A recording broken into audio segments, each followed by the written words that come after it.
Kakinada rural Vakulapudi గ్రామంలో జరుగుతున్న భూ వివాదంలో స్థానిక ఎమ్మెల్యే పంతం నానాజీ గాని ఆయన మేనల్లుడు బన్ను గాని తమకు సహకరిస్తున్నారన్న ఆరోపణలు పూర్తిగా అవాస్తవమని కిషోర్ రెడ్డి నాయుడు స్పష్టం చేశారు.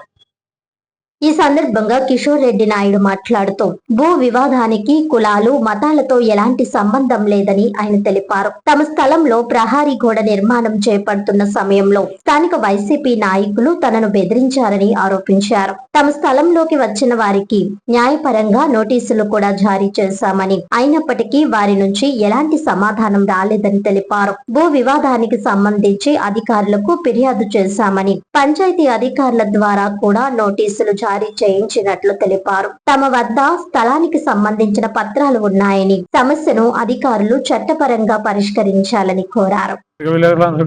నమస్కారాలు. మొన్న 6 రోజుల నుంచి మాకు స్థలం వాకలపూడి పంచాయతీ మన అగ్నికుల క్షత్రియ బిల్డింగ్ ఎదురుగుంటా మాకు స్థలాలు లేఅవుట్లో మా ప్రాపర్టీ గురించి 6 రోజుల నుంచి జరుగుతుంది ఇది వ్యవహారం. అయితే మేము మా డాక్యుమెంట్ పట్టుకుని మేము సైట్లోకి వెళ్ళి మా గోడలు కట్టుకోవడం జరిగింది. ఆ రోజు మీడియా ప్రతినిధులు మీరు అందరూ కూడా రావడం చూడడం అన్నీ జరిగినాయి. అయితే ఆ రోజు మరుసటి రోజు రాత్రి వచ్చి మమ్మల్ని మధ్యాహ్నం నన్ను బెదిరించి ఇలాగ సారథి అని ఇంకోటి ఎరకాసి అని ఒక 2 వ్యక్తులు వచ్చి జడ్పీటీసీ మన ఎక్స్ జడ్పీటీసీ కిట్టు గారు రమ్మంటున్నారు, రోడ్డు మీద ఉన్నారు అని చెప్పి పిలిచారు. నేను వెళ్ళలేదు. ఆ రోజు డైరెక్ట్గా బెదిరించారు.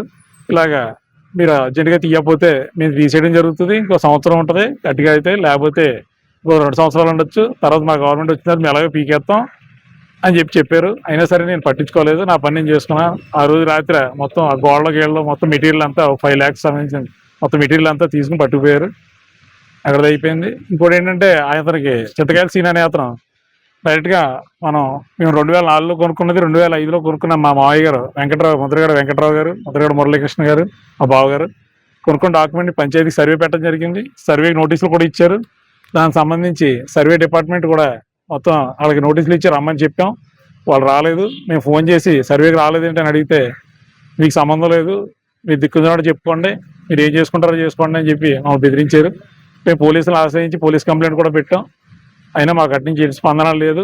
మనం డైరెక్ట్గా సైట్లోకి వెళ్ళి మేము మా వ్యవహారం చేసుకుంటుంటే డైరెక్ట్గా ఒక 60-70 మంది వచ్చి మమ్మల్ని బెదిరించి దౌర్జన్యం చేయడం జరిగితే మేము 112 కాల్ చేసాం.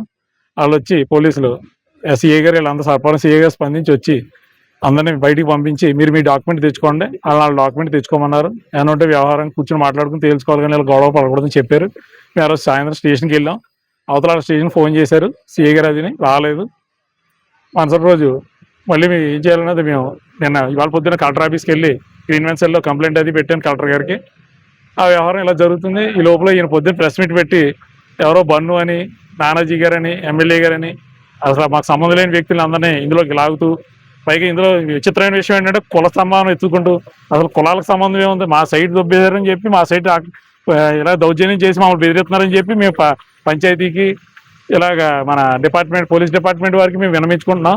ఇందులో కులాలు ఎత్తుకుంటున్నారు. కులాలు ఎక్కడి నుంచి వచ్చినాయో మాకు అర్థం కాలేదు. ఈ లోపల రాజకీయ నాయకులు ఎత్తుకుంటున్నారు. రాజకీయ నాయకులు ఎక్కడి నుంచి వచ్చారో అర్థం కాలేదు. మేము 2 రోజులు గోడ కట్టుకున్నప్పుడు కూడా ఎవరు స్పందించలేదు. మీరు అందరూ మీడియా ప్రతినిధులు కూడా చూసారు, అక్కడ ఎవరు రాలేదు. రాత్రి నేను పగలు గోడ కట్టడం జరిగింది అందరికి చూస్తుండగానే.